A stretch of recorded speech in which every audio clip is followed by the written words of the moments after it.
أعوذ بالله من الشيطان الرجيم بسم الله الرحمن الرحيم বিতাড়িত মরদুদ শয়তানের ওয়াসওয়াসা থেকে পানাহ চাই পরম করুণাময় আল্লাহ রাব্বুল আলামিনের নামে শুরু করতে।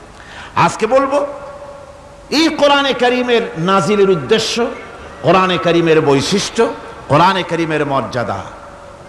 কোরআন এক বিশাল, কোরআন যেমন বিশাল তার আলোচনাও তেমন বিশাল। কোরআনে কারীমের বৈশিষ্ট্য হচ্ছে কোরআন গোটা মানব জাতির জন্য সর্বশেষ হেদায়েতের গ্রন্থ আল্লাহর পক্ষ থেকে, আর একটি বাণীও মানুষের জন্য আসবে না। আল্লাহর পক্ষ থেকে মানুষের জন্য আর কোনো বাণী আসবে? বলুন, আসবে? আল্লাহর পক্ষ থেকে মানুষের জন্য হেদায়েতের আর কোনো কথা আসবে না, এটাই শেষ কালামে রব্বানি, আখেরি কালাম কোরআনে কারীম। এরপরে আর কোনো বাণী আল্লাহর পক্ষ থেকে আসবে না। প্রচলিত অর্থে আমরা আসমানি কিতাবগুলোকে ধর্মগ্রন্থ বলি, ধর্মগ্রন্থ আমাদের দেশের লোকেরা বলে, এবং এই ধর্মগ্রন্থের আওতায় বেদ, জিন্দাবিস্তা, ত্রিপিটক, বাইবেল ইত্যাদিগুলিকে ধর্মগ্রন্থ বলা হয়। ধর্মগ্রন্থ প্রচলিত অর্থে ধর্মগ্রন্থ বলতে যা বুঝায়, কোরআনে কারীম তেমন কোন প্রচলিত অর্থে ধর্মগ্রন্থ নয়। অন্যান্য ধর্মগ্রন্থগুলি কিছু সদাচরণের কথা বলেছে, কিছু সদ আচরণের কথা বলেছেন অহিংসা পরম ধর্ম, বলা হয়েছে জীব হত্যা মহাপাপ, শত্রুকে ক্ষমা করে দিও, এই জাতীয় কিছু কথাবার্তা, কিছু মিষ্টি মিষ্টি কথাবার্তা ইত্যাদি বলা হয়েছে। এবং পৃথিবী জুড়ে স্থান কাল পাত্র ভেদে তার কোনো স্থায়ী আবেদন টিকে থাকে নাই।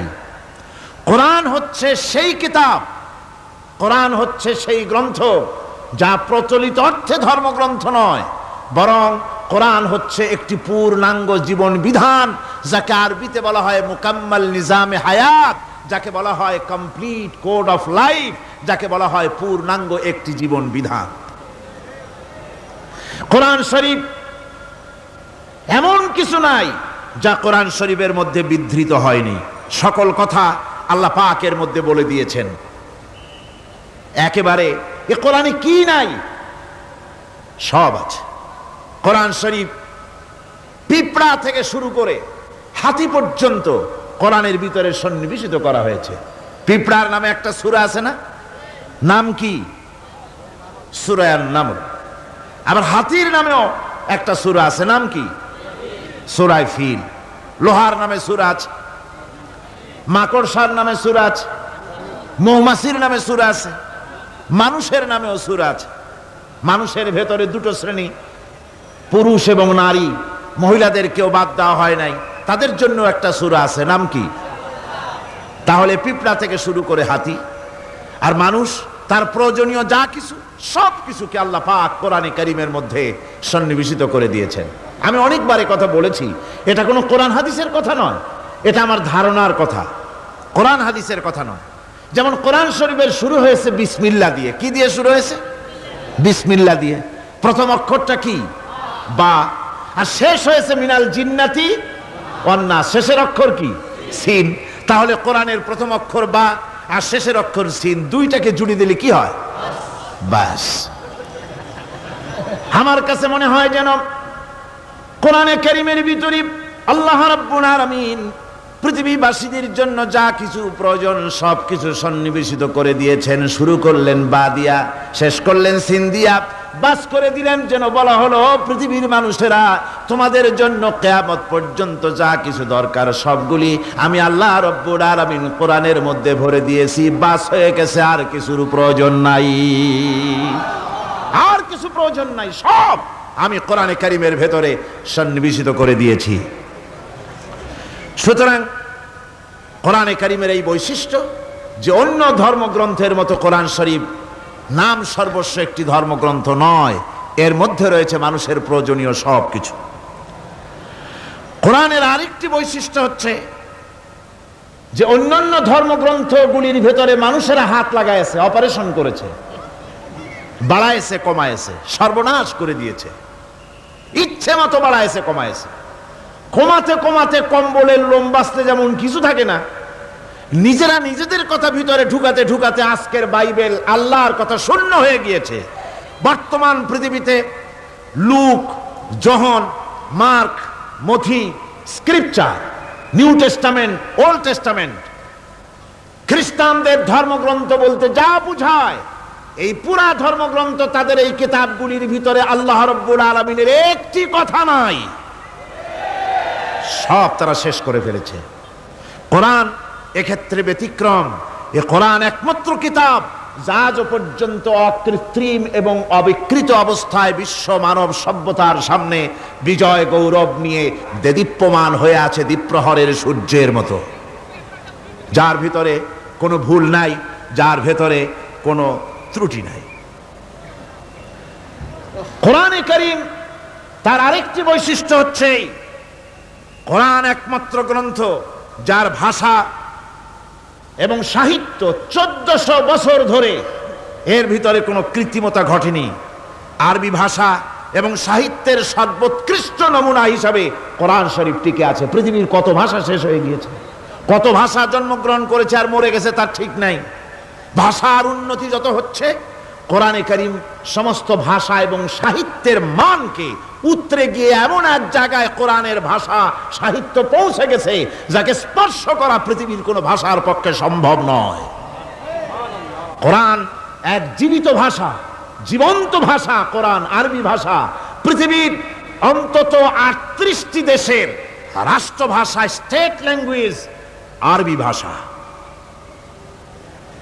এই আরবি ভাষা আল্লাহ পাক এই কোরআন নাজিল করেছেন, এর মজা ফুরায় না, এর সাহিত্যের মান ফুরায় না। এটা হচ্ছে কোরআনে কারীমের আরেকটি বৈশিষ্ট্য। কোরআনে কারীমের অন্যান্য বৈশিষ্ট্যের ভেতরে আরেকটি বৈশিষ্ট্য হচ্ছে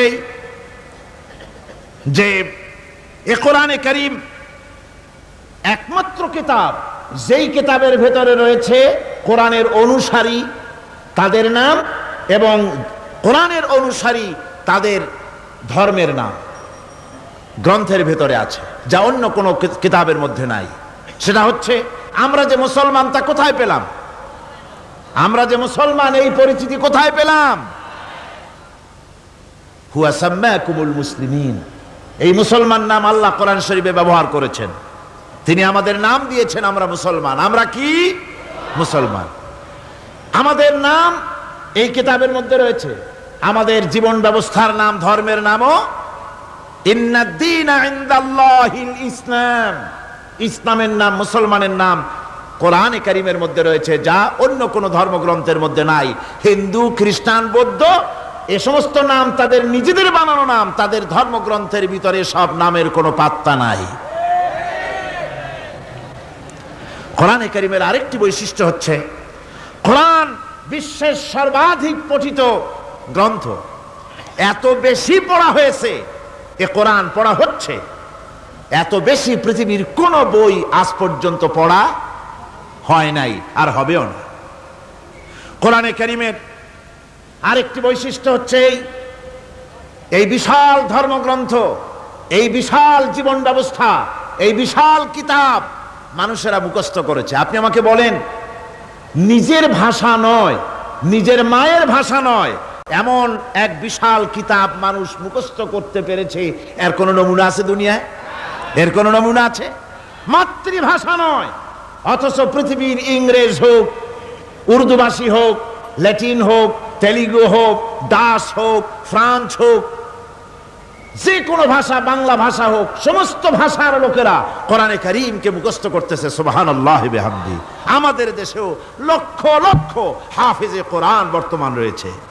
এটা হচ্ছে কোরআনে কারীমের আরেকটি বিরাট রকমের বৈশিষ্ট্য।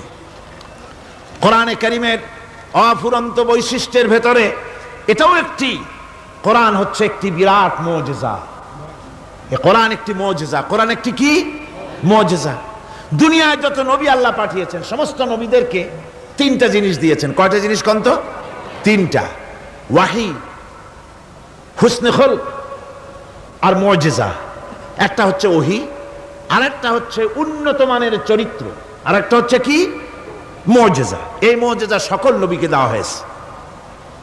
মুজিজা হচ্ছে সমকালীন যুগের বড় যে কোনো শক্তিকে দুর্বল করে দেয়, যে কোনো জিনিসকে দুর্বল করে দেওয়ার মতো ক্ষমতা রাখে যে জিনিস, তার নাম মুজিজা। মুসা আলাইহিস সালামের জামানায় জাদুর প্রভাব ছিল। তখন আল্লাহ রাব্বুল আলামিন মুসা আলাইহিস সালামকে একটা মুজিজা দিলেন। কি দিলেন? আল্লাহ রাব্বুল আলামিন বললেন, ওয়ামা তিলকা বিয়ামিনিকা ইয়া মুসা। মুসা, তোমার ডান হাতে ওটা কি? তিনি বললেন, এটি একটি লাঠি। আল্লাহ পাক বললেন, লাঠি তো ঠিকই, কিন্তু এর মধ্যে আরো এক ক্ষমতা আছে, তুমি জানো না, লাঠিকে ফেলে দাও। লাঠি ফেলে দিলেন, কি হয়ে গেল? হিয়া হাইয়াতুন তাসআ, বিরাট এক সাপে পরিণত হয়ে গেল। এই সাপ নিয়ে, এই লাঠি নিয়ে তিনি জাদুকরদের মোকাবেলা করলেন। জাদুকরেরা বলল, আপনি আগে দেখাবেন জাদু না আমরা দেখাবো আগে? মুসা আলাইহিস সালাম বললেন, তোমরা আগে দেখাও। তারা জাদু মন্ত্র পুত করে আশেপাশের সব জিনিসগুলিকে বাঘ, সিংহ ইত্যাদি বানিয়ে ফেললো। এগুলি ঝাঁপিয়ে পড়লো মুসা আলাইহিস সালামের উপরে। ক্ষণিক সময়ের জন্য মুসা আলাইহিস সালাম ঘাবড়ে গেলেন। আল্লাহ রাব্বুল আলামিন হযরতে মুসাকে ডেকে বললেন, মুসা রে, ভয় পাওয়ার কোনো কারণ নাই। প্রতিষ্ঠিত একটি সরকারের বিরুদ্ধে তোমাকে নামায় দিয়া ময়দানে তোমাকে আমি একা ছেড়ে দেই নাই। আমি আল্লাহ রাব্বুল আলামিন তোমার সাথে আছি। হাতের লাঠি ছেড়ে দাও। মুসা আলাইহিস সালাম লাঠি ছেড়ে দিলেন। লাঠি সাপ হয়ে গেল, হা করলো।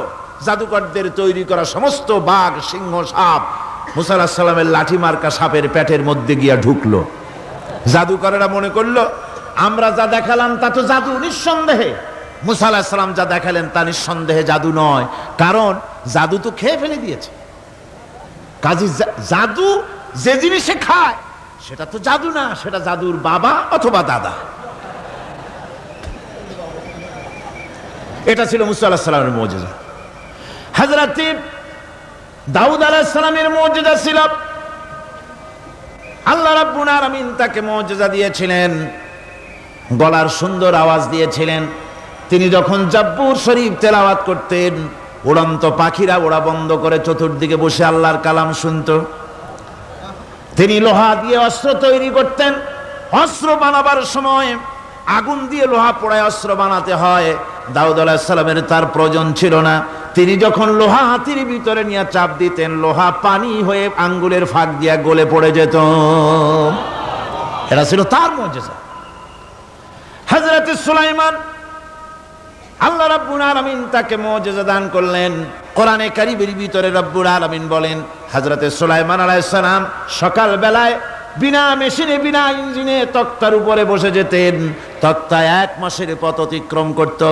আবার সন্ধ্যা বেলায় বসতেন, এই তক্তা আর 1 মাসের পথ অতিক্রম করে যেত। ঈসা আলাইহিস সালামের মুজিজা ছিল, জন্মান্ধের চোখের উপরে হাত বুলিয়ে দিতেন, সঙ্গে সঙ্গে চোখ ভালো হয়ে যেত। কুষ্ঠব্যাধিগ্রস্ত লোকের গায়ে হাত বুলাতেন, সঙ্গে সঙ্গে কুষ্ঠব্যাধি ভালো হয়ে যেত। এই হলো তাদের মুজিজা। পয়গম্বরেরা বিদায় হয়ে গেলেন, মুজিজা বিদায় হয়ে গেল। দাউদ আলাইহিস সালাম বিদায় হলেন, মুজিজা সাথে নিয়ে গেলেন। তার উম্মতেরা ওই লোহাগুলি আর কেউ গলাতে পারে নাই, আজও কেউ গলাতে পারে না, হাত দিয়া চেপে ধরে। সুলাইমান আলাইহিস সালাম দুনিয়া থেকে বিদায় হয়ে গেছেন, মুজিজা নিয়ে কবরে চলে গেছেন। আজ আর তার অনুসারীরা অথবা দুনিয়ার কোন মানুষ বিনা ইঞ্জিনে তক্তায় বসে আর হাওয়ায় উঠতে পারবে না। মুসা আলাইহিস সালাম বিদায় হলেন, লাঠির মুজিজা চলে গেল। তার উম্মতেরা, তার অনুসারীরা কিয়ামত পর্যন্ত যদি 1000 চেষ্টা চালায়, লাঠিকে আর কোনোদিন সাপে পরিণত করতে পারবে না। ঈসা আলাইহিস সালাম, আল্লাহ রাব্বুল আলামিন তাকে উঠায় নিলেন, মুজিজা তিনি সাথে নিয়ে গেলেন। আজ তার কোটি কোটি, শত শত কোটি উম্মতেরা, দুনিয়ায় যারা তার উম্মত দাবি করে, খ্রিস্টানেরা, হাজারো যদি চেষ্টা চালায়, তবুও জন্মান্ধের চোখের উপরে হাত বুলিয়ে চোখ আর ভালো করতে পারবে না। কুষ্ঠবেদীগ্রস্ত লোকের গায়ে হাত বুলিয়ে কুষ্ঠবেদী ভালো করতে পারবে না। তার মানে হলো নবীরা যে যা যত মুজিজা পেয়েছিলেন, জীবদ্দশায় মুজিজা কাজে লেগেছে, দুনিয়া থেকে বিদায় হয়েছেন মুজিজার সাথে নিয়ে গেছেন। কিন্তু আপনার আমার নবী, বিশ্ব নবী জনাব মুহাম্মদ রাসূলুল্লাহ সাল্লাল্লাহু আলাইহি ওয়াসাল্লামের কাছে আল্লাহ রাব্বুল আলামিন তাকে যত মুজিজা দিয়েছিলেন, 3000-এর উপরে আল্লাহর নবীর মুজিজা ঘটেছিল 23 বছরের নবুয়তের জীবনে। তার মধ্যে শ্রেষ্ঠ মুজিজা হতেছে কোরআন মাজিদ। আল্লাহর নবী বিদায় হয়ে গেলেন, মুজিজা সাথে নিয়ে যান নাই, মুজিজা রেখে গেলেন দুনিয়ায়। কিয়ামত পর্যন্ত দুনিয়াবাসী নবীর উম্মতেরা কোরআনের মুজিজা ব্যবহার করতে পারবে। এই কোরআনে কারীম রাসূল করিম সাল্লাল্লাহু আলাইহি সাল্লামের জীবনের শ্রেষ্ঠ মুজিজা। মানুষ পাগল হয়ে গেছে কোরআন শুনে। সুতরাং এই কোরআনের বৈশিষ্ট্য সকল দিক থেকে এক অপূর্ব একটি কিতাবে পরিণত করেছে, যা মানুষকে চিরকাল বিস্ময় হতবাক করে দিয়েছে। কোরআনের আরেকটি বৈশিষ্ট্য হচ্ছে এই কোরআন এক সময় নাজিল হয় নাই। 30 পারা কোরআন শরীফ একসাথে নাজিল হয়েছে না, কোরআন নাজিল হয়েছে আস্তে আস্তে ধীরে ধীরে। কত বছর লাগলো? 23 বছরেরও কিছু বেশি সময় ধরে কোরআন ধীরে ধীরে রাসূল করিম সাল্লাল্লাহু আলাইহি সাল্লামের কাছে অবতীর্ণ হয়েছে। এমনটি আর কোনো কিতাব হয়নি, যা আর কোনো ধর্মগ্রন্থ যারা অন্যরা দাবি করে এরকম হয়নি। কোরআনে কারীমের আরেকটি বৈশিষ্ট্য হচ্ছে, যখন কাগজ ছিল না, ছাপাখানা ছিল না, এমনকি টেপ রেকর্ডার ছিল না, তখনকার নাজিলকৃত কিতাব যেভাবে নাজিল হয়েছিল সেইভাবে আজ পর্যন্ত অবিকল টিকে আছে, টিকে থাকবে ইলা ইয়াউমিল কিয়ামা। কিয়ামত পর্যন্ত কোরআনে কারীমের এই অকৃত্রিম অবিকৃত অবস্থায় কোরআনে কারীমের এই শান, এই বরকত টিকে থাকবে। এই জন্য কোরআন শরীফ হচ্ছে এই পৃথিবীর মহাবিশ্বের মহাবিস্ময়। কোরআন হচ্ছে পৃথিবীর মহাবিশ্বের মহাবিস্ময়। এর মর্যাদা সম্পর্কে রাসূল করিম সাল্লাল্লাহু আলাইহি ওয়াসাল্লাম বলেছেন, ওয়ান উসমান রাদিয়াল্লাহু তাআলা আনহু আন্নাহু ক্বাল ক্বাল রাসূলুল্লাহ সাল্লাল্লাহু আলাইহি ওয়াসাল্লাম খায়রুকুম মান তাআল্লামাল কুরআন ওয়া আল্লামাহু, রাওয়াহুল বুখারী। আল্লাহর নবী বলেন, তোমাদের মধ্যে সর্বোত্তম ব্যক্তি সেই, তোমাদের ভিতরে ভালো ব্যক্তি, উত্তম ব্যক্তি সেই যে ব্যক্তি নিজে কোরআন শেখে আর অন্যকে শেখায়। কোরআন যে শেখে আর অন্যকে যে শিখায়, সেই ব্যক্তি হলো তোমাদের মধ্যে সর্বোত্তম ব্যক্তি, ভালো ব্যক্তি। সুবহানাল্লাহ পড়েন। কোরআনে কারীমের এই মর্যাদা সম্পর্কে রাসূল করিম সাল্লাল্লাহু আলাইহি সাল্লাম বলেছেন, দুই ব্যক্তিকে, দুই শ্রেণীর লোককে ঈর্ষা করা যায়। অমুকে বিরাট বাড়ি করেছে, সে বাড়ি দেখে হিংসা হয়, আমি ওরকম বাড়ি করব, অমুকের মতো নেতা হব, অমুকের মতো বড় লোক হতে হবে।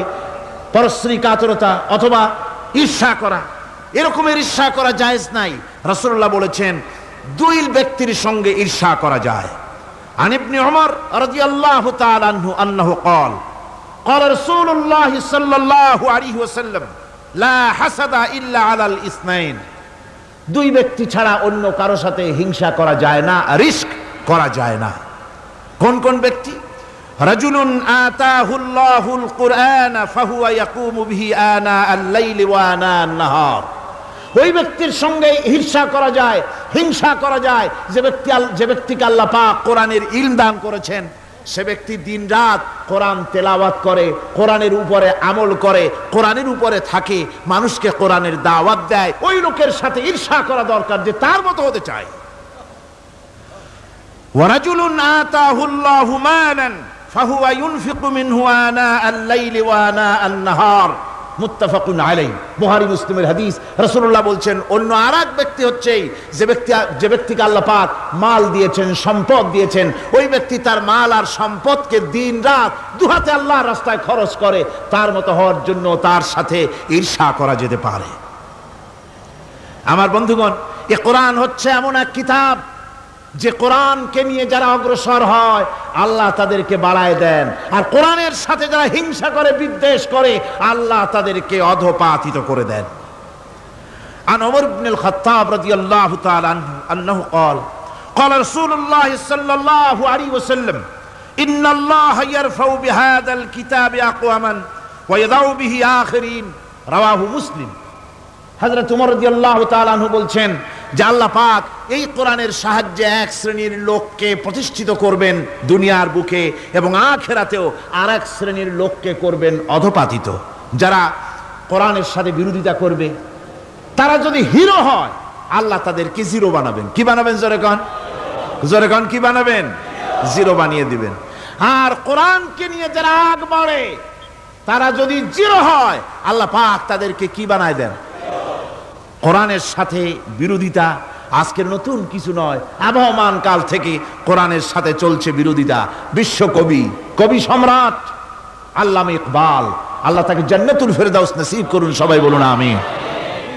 আল্লামা ইকবাল বলেছেন, সতীজা কর রহা হ্যায় আসল সে তাইমরোজ, সতীজা কর রহা হ্যায় আসল সে তাইমরোজ, চরাগে মুস্তফা বি সে শরারে বুলহবিস। মুহাম্মদ সাল্লাল্লাহু আলাইহি ওয়াসাল্লামের দীপ শিখার সাথে, আল্লাহর দ্বীনের সাথে আবু জাহাল, আবু লাহাবের অগ্নিস্ফুলিঙ্গের সংঘর্ষ আবহমান কাল থেকে লেগে এসেছে, কিন্তু ওদের এই অগ্নিস্ফুলিঙ্গের টক্কর লেগে মুহাম্মদ সাল্লাল্লাহু আলাইহি ওয়াসাল্লামের টিম টিম করে জ্বলে ওঠা এই প্রদীপটি প্রচন্ড ঝড়ো হাওয়ার মুখে, টর্নেডো আর গর্কির মুখে নিভে যায়নি, জ্বলছে, জ্বলবে কিয়ামত পর্যন্ত। এটাকে নিভাবার ক্ষমতা বিশ্বের কোনো মানুষের নাই। ফু দিয়ে কেউ যদি নিভাতে চায়, চেহারা শুদ্ধ, মাথা শুদ্ধ পুড়ে ছাই হয়ে যাবে, কোরআনের আলোকে নির্বাপিত করতে পারবে না।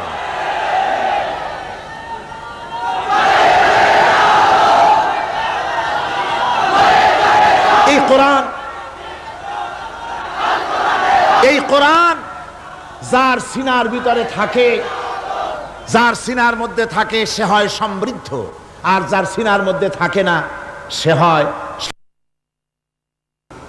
আল্লাহর নবী বলেছেন, ইন্নাল্লাযী লাইসা ফী জাওফিহি শাইউম মিনাল কুরআনি কাল বাইতিল খারিব। যেই দেহের ভিতরে কোরআন নাই, যেই দেহের ভিতরে, যেই সিনার ভিতরে কোরআন নাই, ওই মানুষটা হতেছে একটা সাড়া বাড়ির মতো, একটা উজাড় বাড়ির মতো, বিরান বাড়ির মতো। বিরান বাড়িতে কি থাকে? সাড়া বাড়িতে কি থাকে? কি কয়? না না, ভূত কিসের? খামোখাই ভয় পান আপনারা। ভূত বলে কিছু নাই। হ্যাঁ, শয়তান থাকে, জিন থাকে, তারপরে ওর মধ্যে আর কি থাকে? উতুম পেঁচা থাকে, ইঁদুর থাকে, তেলাপোকা থাকে, উই পোকা থাকে, বাঁদর থাকে, উল্লুক থাকে, সাপ থাকে। রাসূলুল্লাহর কথা দেখেন, কি সুন্দর কথা, সুবহানাল্লাহ, সুবহানাল্লাহ।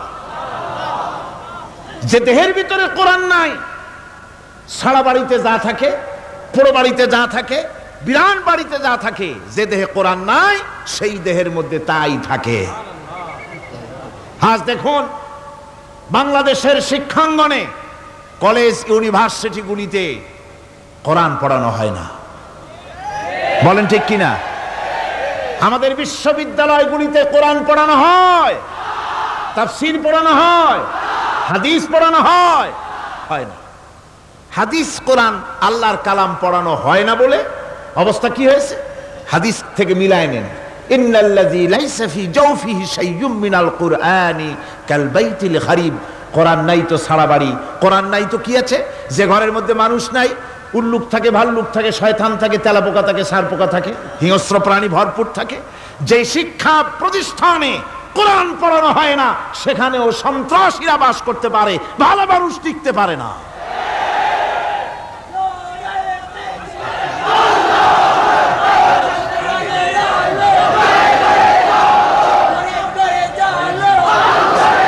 এই জন্য কোরআন যেখানে পড়া হয় না সেটা কবরের তুল্য, কোরআন যেখানে তেলাওয়াত হয় না সেটা কিসের তুল্য? কবরের তুল্য। আল্লাহর নবী বলেছেন, আন আবি হুরায়রা রাদিয়াল্লাহু তাআলা আনহু আন্নাহু ক্বাল قال رسول الله صلى الله عليه وسلم لا تجعلوا بيوتكم مقابر رواه মুসলিম। আল্লাহর নবী বলেন, তোমাদের ঘরগুলিকে তোমরা কবর বানায়ো না। অর্থাৎ যে ঘরের মধ্যে কোরআনে কারীম তেলাওয়াত হয় না সেটা কবরের সমতুল্য, কবরের সমতুল্য। আগে আমাদের ঘর সমূহে যখন ছোট ছিলাম তখন দেখতাম ঘরে ঘরে কোরআন তেলাওয়াত হতো, ঠিক না? প্রত্যেকটা ঘরের জানালা দিয়া সকালবেলা আওয়াজ আসতো, আউযু বিল্লাহি মিনাশ শাইতানির রাজিম, বিসমিল্লাহির রহমানির রহিম, তেলাওয়াতের আওয়াজ ভেসে আসতো। আজ আর এই অবস্থা নাই। আজ ভদ্রলোকের বাড়ির সামনে দিয়ে হেঁটে যাবেন, সকালবেলা কিসের তেলাওয়াত? জনমের ঘুম ঘুমায়, পাইকারি দরে ঘুমায়, ফজরের নামাজ নাই। শহরের অবস্থা, অধিকাংশ বাড়িতে ফজরের নামাজ হয় না। ডিসেন্টিনার মাধ্যমে, আগে তো শুধু বাংলাদেশের ছবি, ডিসেন্টিনার মাধ্যমে সারা পৃথিবীর শয়তানি আর বদমাশি ঘরে বসে গেলা যায়। উপকারিতা এবং অপকারিতা দুটোই আছে। নিউজ দেখা যায়, সাথে সাথে আবার নিউজের সাথে আরো বাজে কিছু দেখা যায়। এগুলো দেখতে দেখতে রাত শেষ হয়ে আসে, ঘুমায় জনমের মতো, এক ঘুমে বেলা 9টা আর 10টা। কিসের ফজরের নামাজ আর কি এর কোরআন শরীফ তেলাওয়াত করা? এরপরে উঠলো 9টা 10টার সময়, উঠে তারপরে গানের মাস্টার এসে গেছে। তখন ইতিমধ্যেই গানের মাস্টার এসে গেছেন। কি দুর্ভাগ্যজনক সত্য কথা, ইংরেজি যে টিচার পড়ান, অঙ্ক যে টিচার করান, সপ্তাহে 3 ঘন্টা পড়াবেন, বেতন 2500 টাকা। আর প্রতিদিন সকালবেলা এসে যদি কোনো মুসলমান কোনো একজন মৌলভী সাহেব, হাফেজ সাহেবকে রাখেন কোরআন তেলাওয়াত করাবার জন্য, কোরআন পড়াবার জন্য সন্তানকে, প্রতিদিন আসতে হবে, প্রতিদিন 2 ঘন্টা পড়াতে হবে, আর মাসের শেষে বেতন 500 টাকা। কোরআনে কারীমের সাথে এই আচরণ বেশি হয়েছে। ও, আমি বেশি বলে ফেলেছি। যাদের অভিজ্ঞতা আছে তারা বলছেন 200 টাকা। এরপরে অঙ্ক ইংরেজি তো কাজে লাগে, ভালো কথা। তারপরে গানের মাস্টার আসছেন, তিনি শেখাবেন কি? রবীন্দ্রসঙ্গীতের প্যানপ্যানানি, যা শুনলে পরে কানে ময়লা জমে যেতে পারে, যে গান শুনলে জীবিত মানুষ মৃত্যু হয়ে যায়। নজরুলের কথা শেখানো হবে না, তাহলে সেটা হবে সাম্প্রদায়িকতা। গানের মাস্টারকে, নাচের মাস্টারকে 5,000 টাকা, 10,000 টাকা পর্যন্ত বেতন দেওয়া হয়। এ জাতির জন্য আল্লাহর রহমত কেমনে আসবে? কি কারণে আসবে? কোরআনের সাথে এই বেয়াদবি আমরা করেছি। ঘরগুলিকে, আজকে আমাদের ঘরগুলিকে আমরা কবরস্থানে পরিণত করে দিয়েছি। কোরআন তেলাওয়াত হচ্ছে না। আমার বন্ধুগণ, কোরআন তেলাওয়াত করুন, বেশি বেশি তেলাওয়াত করুন, ঘরকে জীবিত করুন, সন্তানকে তেলাওয়াত করান, আপনি নিজেও তেলাওয়াত করেন। কোরআনে কারীম যারা তেলাওয়াত করবেন তাদের সম্পর্কে আল্লাহর নবী বলেন, মান ক্বারাআল কুরআনা ফাস্তাযহারাহু ফাহাল্লা হালালাহু ওয়া হাররামা হারামাহু আদখালাহুল্লাহুল জান্নাহ।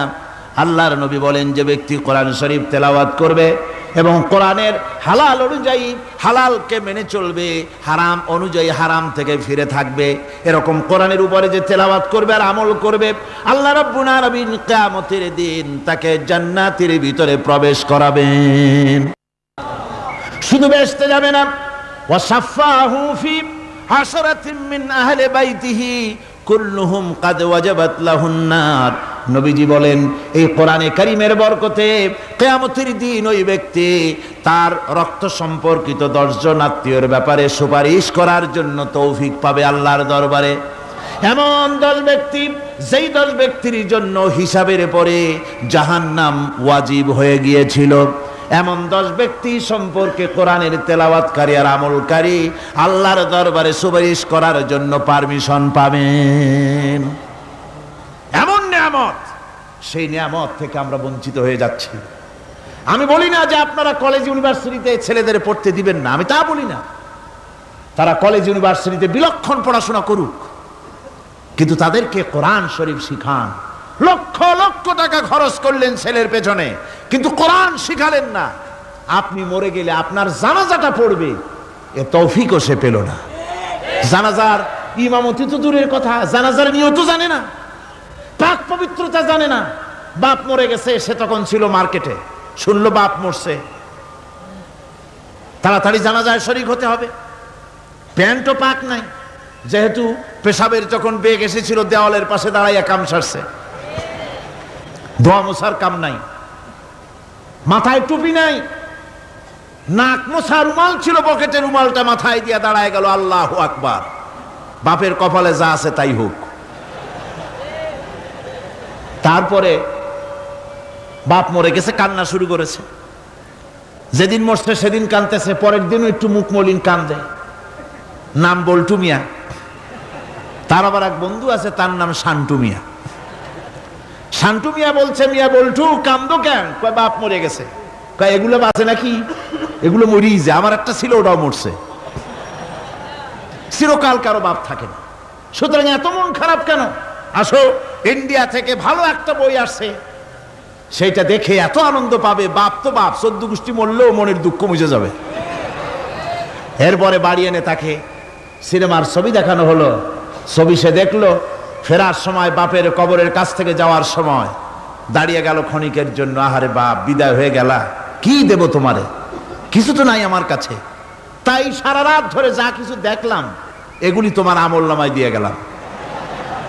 জোরে কর নাউজুবিল্লাহ। আমি সমস্ত পিতাদেরকে বলতে চাই, সন্তানদেরকে কোরআন শিখান, কাজে লাগবে। কোরআন শিখালে কাজে লাগবে। কোরআন শরীফ মুখস্থ করে, বেশি করে মুখস্থ করেন কোরআনে কারীম, আপনার ফায়দা হবে। হযরত ওমর রাদিয়াল্লাহু তাআলা আনহু বর্ণনা করছেন যে রাসূল কারীম সাল্লাল্লাহু আলাইহি ওয়াসাল্লাম বলেছেন, ইউকালু লিসাহিবিল কুরআনি ইকরা ওয়ারাত্তিল কামা কুনতা তুরাত্তিলু ফিদ দুনিয়া।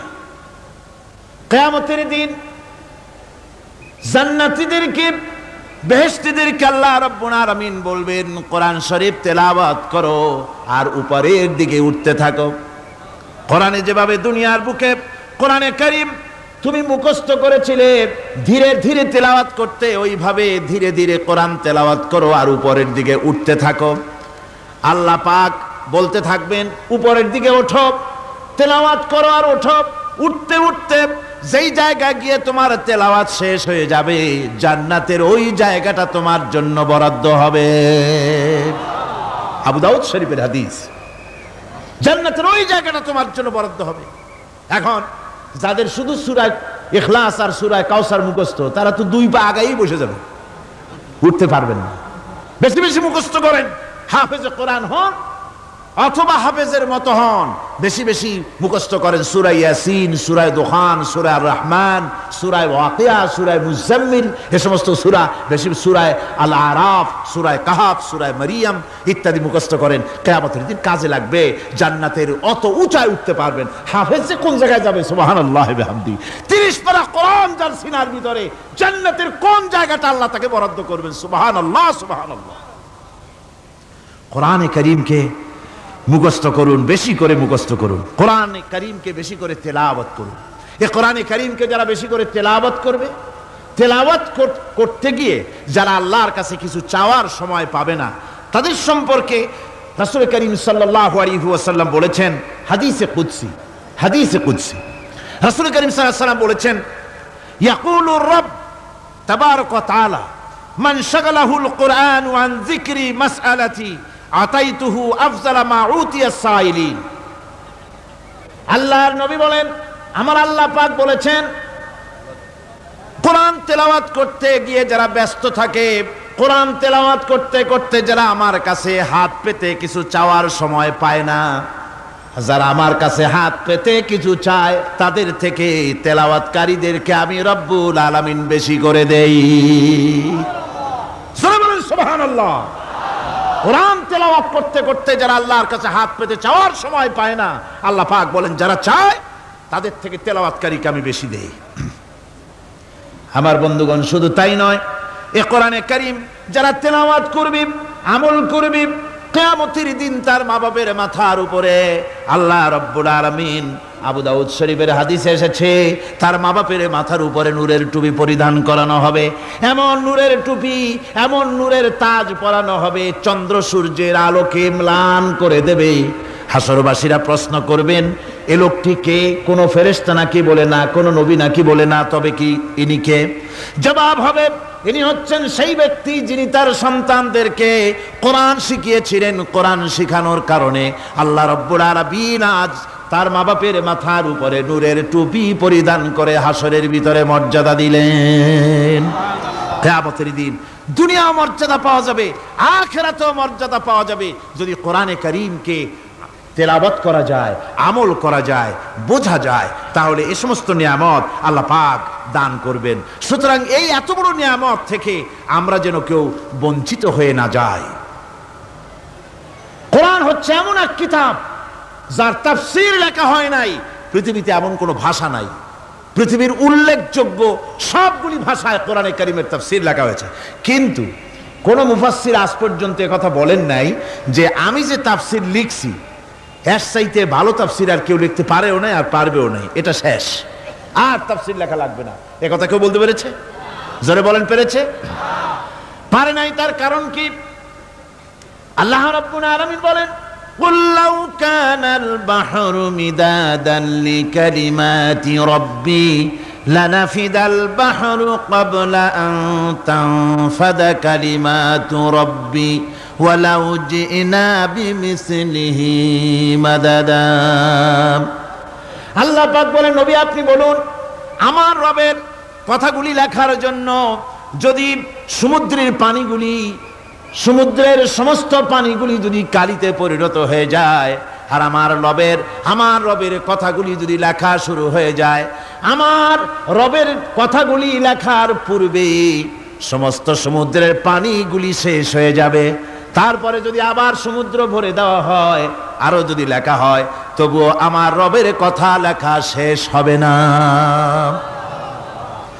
আল্লাহ রাব্বুল আলামিন বলেন, وَلَوْ أَنَّ مَا فِي الْأَرْضِ مِنْ شَجَرَةٍ أَقْلَامٌ وَالْبَحْرُ يَمُدُّهُ مِنْ بَعْدِهِ سَبْعَةُ أَبْحُرٍ مَا نَفِدَتْ كَلِمَةُ اللَّهِ। আল্লাহ রাব্বুল আলামিন বলেন, মা নাফিদাত কালিমাতুল্লাহ, আল্লাহ পাক বলেন 7টা সমুদ্রের পানি যদি একত্রিত করা হয়, 7টা সমুদ্রের পানি যদি এক জায়গায় করা হয়, এই পানিগুলি যদি কালিতে পরিণত হয়ে যায়, আর পৃথিবীর সমস্ত গাছগুলি যদি কলমে পরিণত হয়ে যায়, ওই গাছগুলি দিয়ে যদি ওই পানি রূপ কালি দিয়ে আমার প্রভুর কথা, আল্লাহ রাব্বুল আলামিনের কোরআনের কথা যদি লেখা শুরু হয়ে যায়, লিখতে লিখতে সমস্ত পানিগুলি, গাছগুলি শেষ হয়ে যাবে, আল্লাহ পাকের কালামের ব্যাখ্যা লেখা শেষ হবে না।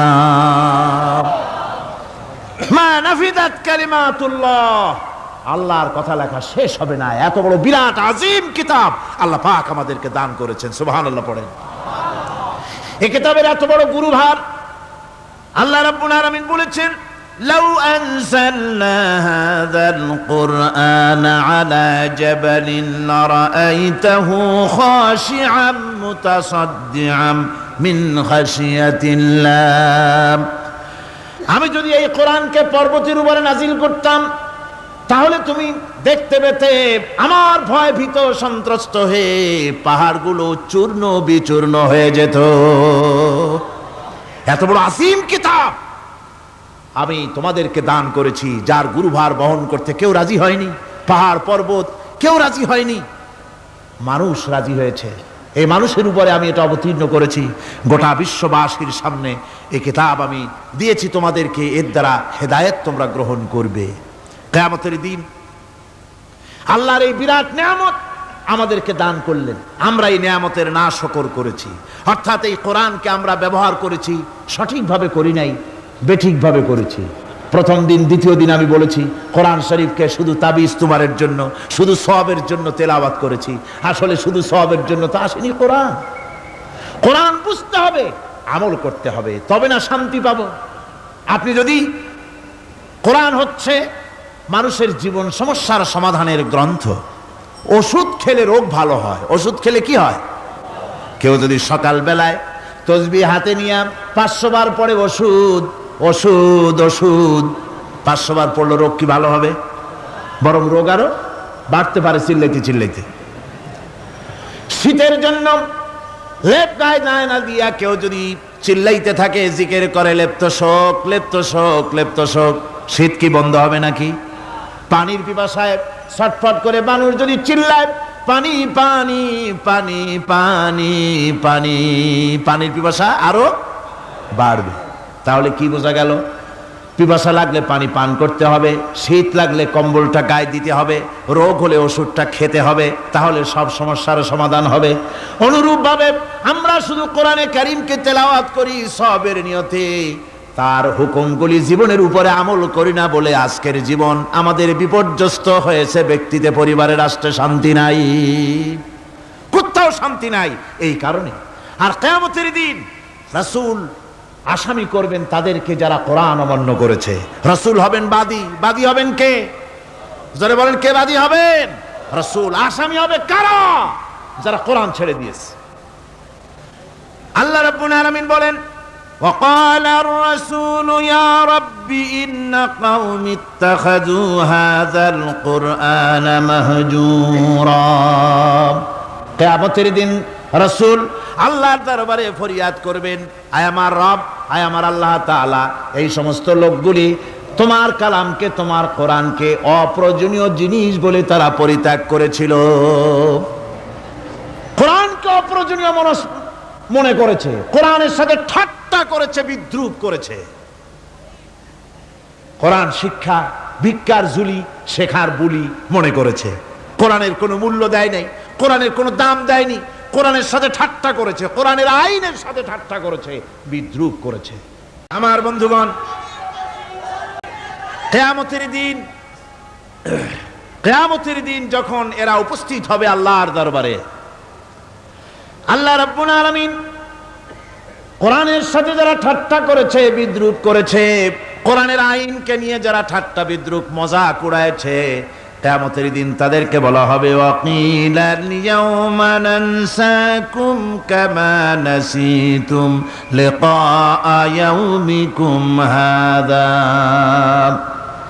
কিয়ামতের দিন আল্লাহ রাব্বুল আলামিন কোরআনের ঠাট্টাকারী, কোরআনের বিদ্রুপকারী, কোরআনের আইনের অমান্যকারীদেরকে বলবেন আমি আজকে তোমাদের ভুলে গেলাম, যেমন করে তোমরা এই দিনে আমার সঙ্গে সাক্ষাৎকারের কথা ভুলে গিয়েছিলে। তোমরা যেমন আমার আজকের এই কিয়ামতের দিনের কথা যারা ভুলে গিয়েছিলে, আজকে আমিও তোমাদেরকে ভুলে গেলাম। এরপরে কি হবে? ওয়া মাওয়াকুমুন নার ওয়া মা লাকুম মিন নাসিরিন। আল্লাহ পাক বলেন এরপরে এদের জায়গা হবে জাহান্নাম, আর এদের সাহায্যকারীও কেউ থাকবে না, জাহান্নামে চিরকাল থাকতে হবে। এটা এই জন্য যে তারা আল্লাহর কোরআনের সঙ্গে ঠাট্টা করেছে, বিদ্রুপ করেছে, কোরআনের আইন মানে নাই, কোরআনের আইনকে অমান্য করে চলেছে। এই জন্য কিয়ামতের দিন আল্লাহ রাব্বুল আলামিন তাদেরকে শাস্তি প্রদান করবেন। কোরআন পৃথিবীর বুকে আল্লাহ নাজিল করেছেন, শুধু তেলাওয়াত করবেন ঝুলে ঝুলে, এজন্য নয়। কি জন্য নাজিল হলো? এবার উদ্দেশ্য শুনুন। আল্লাহ পাক বলেন আর রহমান আল্লামাল কোরআন। আল্লাহ রাব্বুল আলামিন তিনি হলেন এমন দয়াবান, এমন রহমান, যিনি কোরআন শিখালেন। কি কারণে শিখালেন? কোরআন নাজিলের উদ্দেশ্য কি? আল্লাহ পাক বলেন ইন্না আনজালনা ইলাইকাল কিতাবা বিল হাক্কি লিতাহকুমা বাইনান নাসি বিমা আরাকাল্লাহ। আল্লাহ পাক বলেন এই কিতাব আমি আপনার প্রতি অবতীর্ণ করেছি এই জন্যে যাতে করে আপনি আল্লাহর প্রদর্শিত এই বিধান অনুযায়ী মানুষের উপরে বিচার ফয়সালা করতে পারেন। মানুষের উপরে আইন চলবে আল্লাহ। কার আইন? জোরে বলেন কার আইন? আলা লাহুল খালক ওয়াল আমর। সৃষ্টিজাত আইন চলবে কার? আল্লাহ পাক বলেন এই জন্য নাজিল করলাম, কোরআন নাজিল করেছি যাতে করে কোরআনের আইন দিয়ে বিচার ফয়সালা করতে পারেন, সেই জন্যই কোরআন নাজিল করলাম। আসলে আল্লাহর নবীর এই পৃথিবীতে আগমনের উদ্দেশ্য ওটাই ছিল। হুয়াল্লাযী আরসালা রাসূলাহু বিল হুদা ওয়া দীনিল হক লাইয়ুযহিরাহু আলাদ-দীনি কুল্লিহি ওয়া কাফা বিল্লাহি শাহীদা। আল্লাহ রাব্বুল আলামিন বলেন, আমি আমার রাসূলকে দ্বীনে হক সত্যের বিধান সহকারে দুনিয়ায় প্রেরণ করেছি। লাইয়ুযহিরাহু আলাদ-দীনি কুল্লিহি আয় লাইয়ুগলিবাহু আলা সাইরিল আদিয়ান, সমস্ত আদিয়ানে বাতিলের উপরে আমার দ্বীনকে বিজয়ী করে দেওয়ার জন্য আমি রাসূলের কাছে কিতাব সহকারে তাকে অবতীর্ণ করেছি।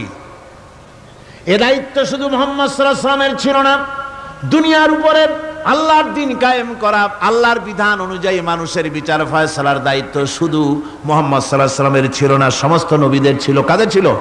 সব নবীদের ছিল। ফাবা'আসাল্লাহু আন-নাবিয়্যিনা মুবাশশিরিনা মুনযিরিন ওয়া আনজালা মা'আহুমুল কিতাবা বিল হাক্কি লিয়াহকুমা বাইনান নাস। আল্লাহ পাক বলেন, সমস্ত নবীদের কাছে আমি কিতাব অবতীর্ণ করেছি এই জন্যে যে তারা সহজ এবং সোজা পথে যারা চলতে চায় তাদেরকে তিনি সুসংবাদ দিবেন, আর বাঁকা পথে যারা চলবে তাদেরকে তিনি জাহান্নামের ভীতি প্রদর্শন করবেন। আর আমি তার উপরে যে কিতাব অবতীর্ণ করেছি এই কিতাব দিয়ে জনগণের উপরে বিচার ফয়সলা করবে, আইন চলবে আল্লাহর কিতাব দিয়ে। আইন চলবে কি দিয়ে? আল্লাহর কিতাব দিয়ে। আল্লাহর কিতাব অনুযায়ী জনগণকে পরিচালিত করবেন। এই জন্য আমি এই কোরআনকে নাজিল করেছি, অতীতেও এই কিতাবগুলি নাজিল করেছি। কুল ইয়া আইয়ুহান নাসু ক্বাদ জাআকুমুল হাক্কু মির রাব্বিকুম। আল্লাহ পাক বলেন, নবী আপনি বলে দেন, আপনি বলুন, হে মানব সকল, আল্লাহর পক্ষ থেকে তোমাদের জন্য মহাসত্য এসেছে। এই মহাসত্য যদি অনুসরণ করো তোমাদের জন্য কল্যাণকর হবে। ওমান দাল্লা ফাইন্নামা ইয়াদুল্লু আলাইহা, আর যদি কোরআনকে অমান্য করো, আল্লাহর কিতাবকে অমান্য করো, তাহলে তোমাদের জন্য অকল্যাণ হবে।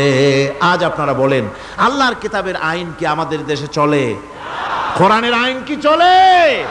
চলে না। কোরআনের আইন চলে না। আমরা কি খুব শান্তিতে আছি? খুব আরামে আছি? শ্রমিকরা তাদের শ্রমের মূল্য পায়, কৃষক তার উৎপাদিত পণ্যের সঠিক দাম পায়, নারী তার সতীত্বের মর্যাদা পায়। জনগণ কি আরামে ঘুমাতে পারে? না, জনগণ রীতিমতো দুবেলা পেট পুরে সমস্ত জনগণ খেতে পারে। এর একমাত্র কারণ হচ্ছে কোরআনের আইনকে অমান্য করা হয়েছে। ভালো করে কান পেতে শুনুন, আল্লাহ রাব্বুল আলামিন কোরআনে কারীমের মধ্যে পরিষ্কার করে বলেছেন, ওয়া মান লাম ইয়াহকুম বিমা আনজালাল্লাহু ফাউলাইকা হুমুল কাফিরুন। যারা নাকি আমার দেওয়া বিধান অনুযায়ী, কোরআন অনুযায়ী যারা বিচার ফয়সালা করে না, ফাউলাইকা হুমুল কাফিরুন, ফাউলাইকা হুমুজ জালিমুন, ফাউলাইকা হুমুল ফাসিকুন। যারা আমার দেওয়া বিধান অনুযায়ী বিচার ফয়সালা করে না তারা কাফির, তারা জালিম, তারা ফাসিক। সুতরাং এর ভিতরে এই জুলমের মধ্যে জালিমদের অন্তর্গত, ফাসিকদের অন্তর্গত হয়ে বাংলাদেশের বহু মুসলমান, পৃথিবীর বহু এলাকার মুসলমান এর মধ্যে লিপ্ত হয়ে আছে। কোরআনের আইন চালু না করলে পরে, কোরআনের আইন না মানলে পরে জালিম হতে হবে, কাফির হতে হবে, ফাসিক হতে হবে। অর্থাৎ যতখানি না মানবেন ততখানি এই বিশেষণে বিভূষিত হতে হবে। আমার বক্তব্য হচ্ছে, কোরআনে কারীম পৃথিবীতে এসেছে শাসন করতে দুনিয়াকে। তার মধ্যে রয়েছে রাজনীতি, অর্থনীতি, সব কিছু। এই বিচার ফয়সালা কোরআন থেকে যারা গ্রহণ করে না, রাসূলকে যারা বিচারক মানে না, তাদের সম্পর্কে আল্লাহ পাক কি বলছেন শুনুন।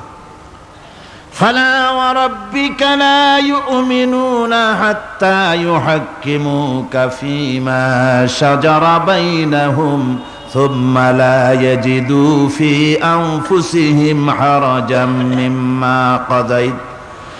মিম্মা কাদাইতা ওয়া ইউসাল্লিমু তাসলিমা।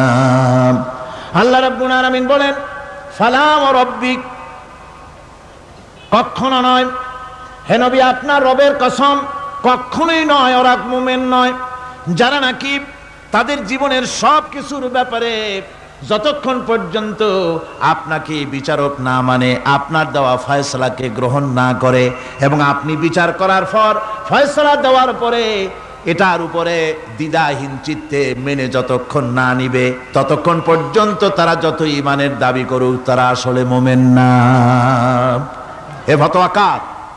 এ ফতোয়া কার? আল্লাহ রাব্বুল আলামিনের ফতোয়া। কখনো মুমিন হতে পারবে না যারা রাসূলুল্লাহকে ফয়সালাকারী হিসেবে গ্রহণ না করবে, কোরআনকে সংবিধানের উৎস হিসেবে গ্রহণ না করবে। কোরআন এসেছে আইনের কিতাব হিসেবে পৃথিবীর মানুষকে পরিচালিত করার জন্য। আজ এই কোরআনের আইন যারা মানে সেখানে শান্তি পায়, কোরআন যেখানে মানে না সেখানে শান্তি হয় না। রাসূল করিম সাল্লাল্লাহু আলাইহি ওয়াসাল্লাম 23 বছর ধরে কঠিন সাধনা করে, কঠিন সাধনার মাধ্যমে আল্লাহর এই কোরআনের আইন দিয়ে এমন একটি সুন্দর সমাজ প্রতিষ্ঠা করেছিলেন যেই সমাজে চুরি ছিল না, ডাকাতি ছিল না, জেনা ছিল না, ব্যভিচার ছিল না, হত্যা ছিল না, মানুষ আরামে ঘুমিয়েছিল ঘরের দরজা খুলে। সুবহানাল্লাহি ওয়া বিহামদিহি, আল্লাহুম্মা আমিন। রব্বানা যালামনা আনফুসানা وَإِن لَّمْ تَغْفِرْ لَنَا وَتَرْحَمْنَا لَنَكُونَنَّ مِنَ الْخَاسِرِينَ। রব্বুল আলামিন দীর্ঘ রজনী পর্যন্ত তোমার বান্দারা লক্ষ লক্ষ মানুষ কোরআনে কারিমের কথা শুনেছে, তোমার হাবিবের কথা শুনেছে। আয় আল্লাহ তাআলা তুমি দয়া করে মেহেরবানি করে তেলাওয়াত এবং দরুদ ও সালামের সওয়াব রাসূল করিম সাল্লাল্লাহু আলাইহি ওয়াসাল্লামের রূহ মুবারকে পৌঁছিয়ে দাও।